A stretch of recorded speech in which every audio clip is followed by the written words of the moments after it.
Dizel otomatik savaşında beklenen gün geldi çattı. Yollarda bolca görebileceğiniz aile içlerinden 8'i kapıştı ve 4'ü finale çıkmayı başardı.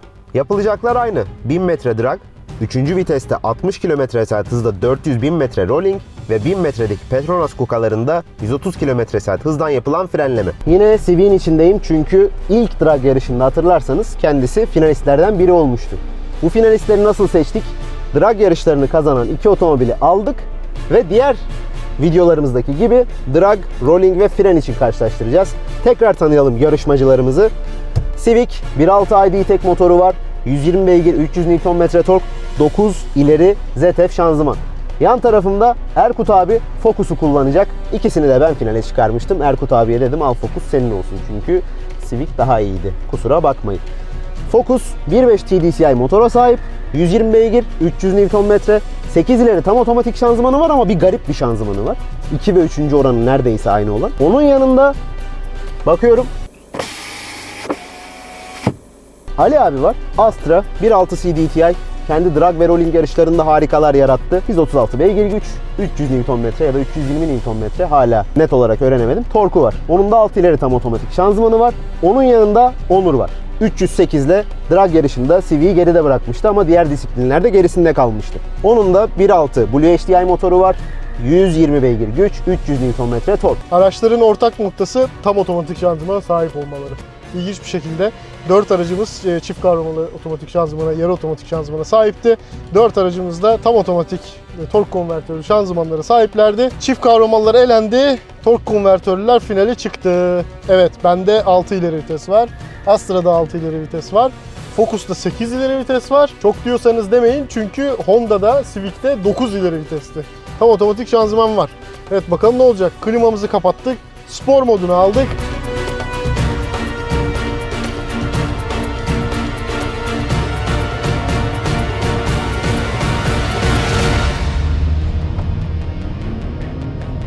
Biraz patinaj attık ama güzel kalktık. 308'i bu sefer alabilir miyim? Opel Astra aldı götürüyor. Hadi Focus'u geçebilirsin. 308 de uzak değil. Hadi Civic, hadi Civic.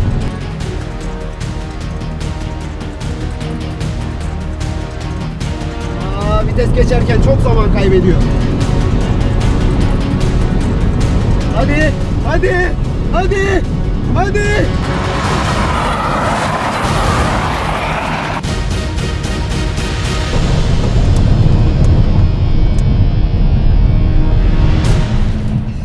Evet. İkinci geldik. Hiç de fena değil ya. Bu arada PSA grubu 7 bitirdi bütün milleti ya. 6 ileri vitesli tam otomatik şanzımanlarla. Çok enteresan. Ya 4. oldum ya 3. Emin değilim. 308'i takip bile edemedim ama önümdeydi sanırım. Kalkışımız iyiydi. Ancak Focus gerçekten çok iyi fırladı. Focus çok iyi fırladı. Ucu ucuna geldim ama muhtemelen yetişemedim. 308 ne oldu bilmiyorum. Kalkışlarda iddialı 3 otomobile cevap veremeyen Civic sonlara doğru Focus'u yakaladı. Ama foto finişte de görüldüğü üzere Ford Honda'ya mağlup olmadan üçüncülüğe tutundu. Hafifliğin avantajını seri EAT6 şanzımanla birleştiren 308 rahat bir ikincilik kazanırken liderlik elini kolunu sallaya sallaya giden Ali Çelik ve Opel Astra'nın oldu.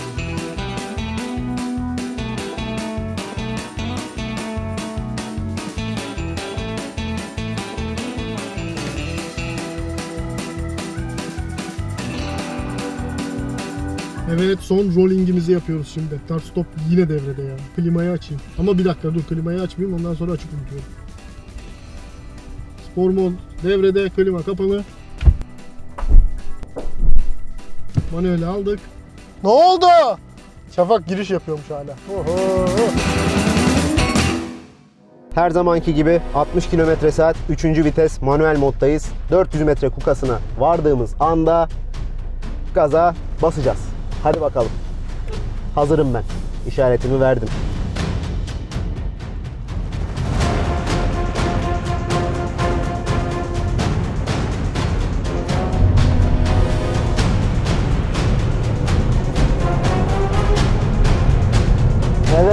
Hadi Astra'yı ye. Civic çok güzel vites düşürüyor ya. Focus geride kaldı ama tabii güç ve tork üstünlüğüyle Astra yine alıyor. Hadi.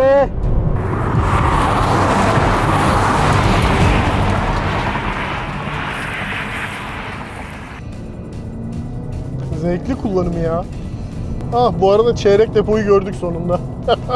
Şimdi fren yapacağız. Onun için klimayı açayım. Biraz motor freni olsun otomatik.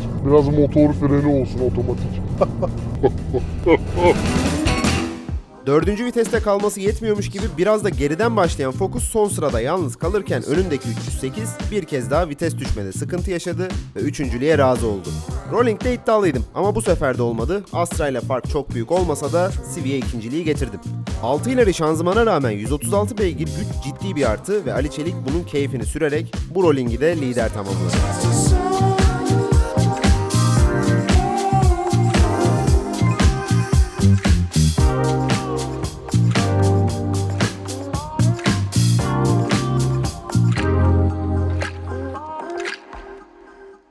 Bakalım fren testinde şeytanın bacağını kırabilecek miyim? İlk iki yarış gibi 1000 metredeki Petronas bayrağında 130 km/saat hızla panik fren yapacağız.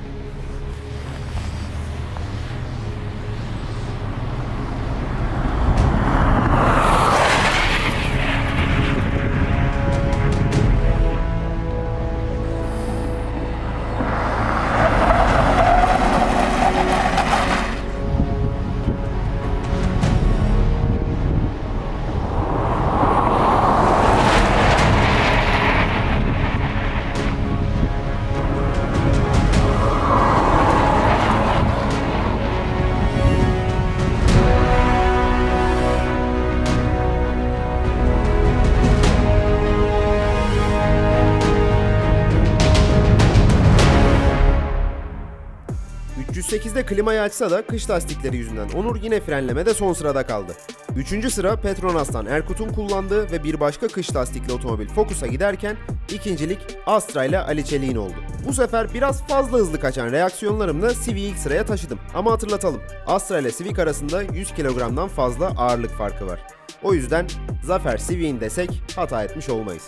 Opel Astra 136 beygir güç ve hafif gövdenin de avantajıyla bir ikincilik, iki birincilikle rahat şekilde kazandı.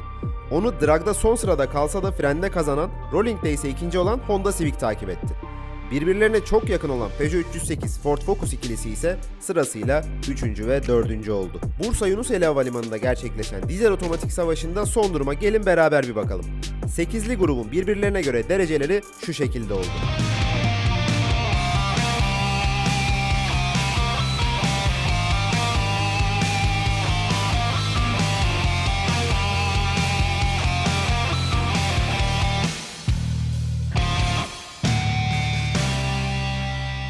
Bu kadar yarış sonunda biz yorulduk. Peki otomobillerimizde durum ne? Bunu iyisi mi biz uzmanına bir soralım. Biz günü değerlendireceğiz. Evet. Birçok yarış yapıldı. Birinci grup yarışları, ikinci grup yarışları, bir de final yarışları. Hani ben kazandım diyordu, öyle bir şey yok. Sonuçlarda göreceksiniz. Hepsini kazandım ben. Hepsini kazandım. Dördüncü olduğum fren testini hatırlatırım. Ya, o Neden lastikler yüzünden ya. ama? Adı ne o lastiklerin? X-Ice. Kar lastiği. X-Ice. Drağa geldi. Resmen bir buz lastiği. Ve ona rağmen draglarda iyi yürüdün. Evet hakikaten 8'den güzel gitti. etkiledi abi. Sen ne düşünüyorsun? Ben 308 etkiledi. Etkilenmeyeceğimi düşündüğüm şeylerden çok etkilendim. Mesela Opel Astra'nın inanılmaz performansı herkesi etkiledi, Ya, beni de etkiledi. beni etkilemedi. Ben sinirlendim. Çünkü tek 136 beygir araba sensin. Evet ya. İki Koreli vardı orada. O Seed ya da i30. Gelse görürdüm ben aslında. Evet. Bence Aynen onlar öyle. aldı. Evet vallahi Ve alabilirdim. 120'likler de bayağı yürüdü. 120'lik demişken ben gönüllerin şampiyonunun Civic olduğunu düşünüyorum her türlü. Çünkü frende haklısın. gayet başarılı, rolling'de gayet başarılı. Bir türlü dragda yürüyemiyor. Ben donanımıyla hiç yürüyemese de Megane'ı çok sevdim. Ya çok arkada kalınca yapacak bir şey yok. En azından masaj yaptırmış. Çok rahattım. Şimdi bayağı zorladık aletleri. Çok güzel yarışıldı. Bayağı iyi bir mücadeleydi. Eminim keyif aldınız. Zorladık da. Erkut'u hatırlarsınız. Yağ uzmanımız. Dediler ki öldü. Şimdi Din Kral geri döndü. Abi anlat bize bu yağ nasıl koruyor? Bu kadar zorlamaya rağmen aracın performansında, ömründe vesairede bir değişiklik olacak. Yağlar iki bileşenden oluşuyor aslında. Bir bazı yağlardan, bir de bunların performans katıklarından oluşuyor. İşte bu performans katkılarının bir tanesi de aşınma önleyici, yüksek basınç içerisindeki o sıcaklığı önleyici, absorbe etmesi, bu katkıların hepsi bence bugün biz görmesek de motorun içinde çok iyi çalıştılar. Aynen. Şimdi bu test araçlarına daha sonra binecek arkadaşlara gelsin bu bilgiler. Rahat olun. Yani Siz Merak yapıyordunuz, sıra bizde dedik ama biz koruduk. Yine de koruduk. bugün de Yunuseli Havalimanı'nda güneşi Petronas'la batırmış olduk. Çok şiirsel konuştuk. Aa değil mi ya? Laf söyleme. Vallahi. Beyler de alalım bence. Tamam. Evet. Hepinizi öpüyoruz. Arabaya binip gidiyoruz. Haydi bay bay. Hoşçakalın. İyi sürüşler. Geç direksiyona. Hadi geçiyorum. Kasım'la Petronas'ımla geçiyorum. Ha, Sintium'la geçiyorum.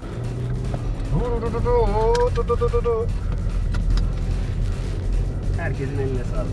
Arabada sizin ellerinize sağlık. Şafak Soysal. Hepinize selamlar. 3, 2, 1.